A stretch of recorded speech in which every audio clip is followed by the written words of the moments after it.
Hey there! So today we have another advanced Cicerone study. So I signed up for the tasting version of the advanced Cicerone exam that's coming at the end of September. So I thought I'd tackle something that I've had trouble with in the past, and that is differentiating between German Helles and Kölsch.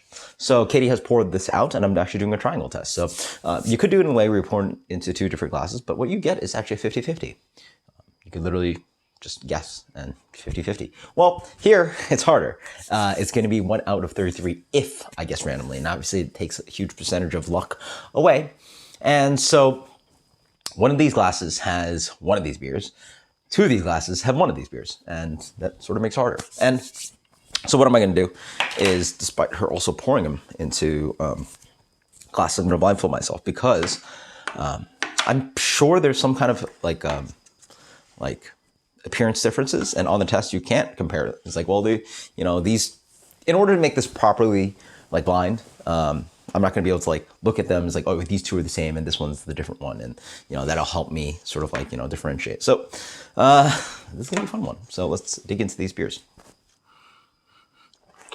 Pale, grainy, maybe slightly oxidized.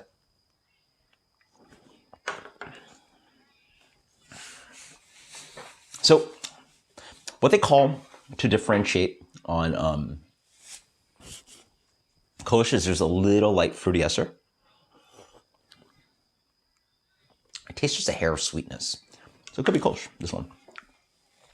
So the good one will be able to identify that, hey, these two are the same, and then try to distinguish the difference. Okay, so this one's definitely a little bit different. I suspect this one might be skunked. Yeah. So there's more bitterness here. Well, there's way more bitterness. Honestly, it might not be bitterness. I might just be tasting oxidation. Grainy, a little sweet.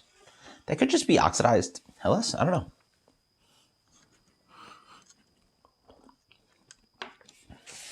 Okay. So I can very easily tell. I'm going to take this off. I can very easily tell that these two are the same beers. So these two are the same beers. But now to tell the difference between whether I'm correct.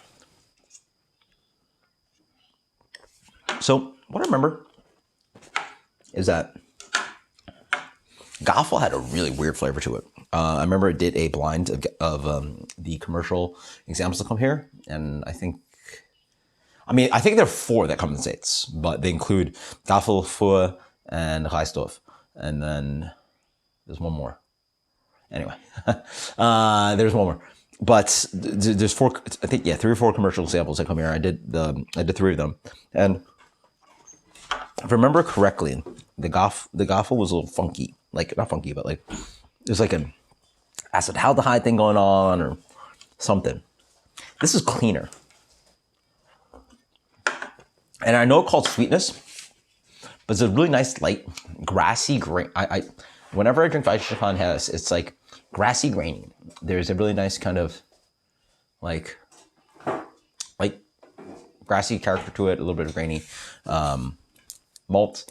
So I'm going to guess that these two are Helles and this one's the Kölsch. So let's see the example.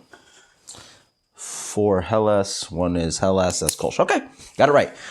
What is going on with this Gaffel Kölsch? I don't know. Honestly, I don't know how I'm going to distinguish the difference. I mean, ideally, they don't do that on a test. Put you on like, what, Kölsch, Helles, American Blonde Ale, and geez, they can get you Belgian Blonde Ale, right?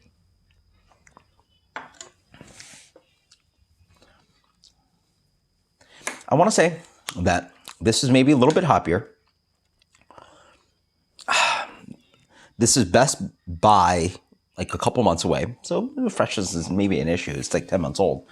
This is fresher. Geez, this is best by like 3 months ago. So somehow that can held up well. It's clean. I taste the grain. That's the thing. I taste the malt. It's pure. If it's here, I taste like more dryness. I think bitterness might be right. or maybe oxidation. But I think this might just be more bitter. This is cleaner, prettier, lighter. This has some more going on to it. It's not as dry as pills, but somewhere like a subtle pills, which they say on VGCP. It's like, it's subtle pills to inexperienced taster or something like that. That's like one of the notes. I don't get the fruity ester that they're trying to attack you on, or like trying to trigger you. But I know what Helles tastes like. This is the one that I have to figure out. So you know what? Maybe on test day, you taste it and go, that's not Helles. It's got to be Kölsch, right? So that's the best advice I can give you. You just have to get used to what Weihenstephan Helles tastes like. I mean, when I got it wrong, guessing Kölsch, they gave me Paulaner Helles. I think it's Paulaner Helles. Like Paulaner Original, which is their Helles. Weihenstephan Helles has a very specific taste. And this is a canned version. Bottle one's a little different. So, quite nice. The Helles is just a pretty beer. It's just like malt and water and just light, kind of like grainy. It almost is like a, strangely enough, like a smoked phenolic to it, which is strange for a lager, but maybe call me crazy, but it's like pretty and well-rounded. Why do I taste the smoke thing? Huh? You know what it has? The fruitiness in here.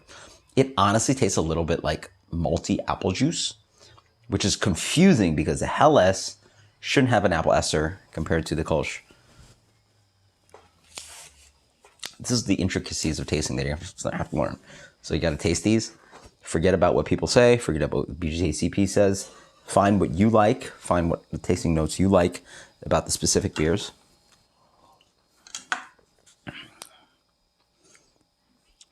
It's just, it's definitely less malt driven. I find there's more hoppiness here and dryness. Okay. I hope that helps. Until next time, guys, cheers. Bring some more videos for you guys, and hope this was helpful. I found this relatively easy. Good thing I found the two to be, like 2 in 1. Really bad if you think like these two are the same, but like these are obviously the same beer, but then also guess correctly. So we'll see how it goes in the future. More test videos for you guys, or study videos for you guys. Until next time, cheers. Later.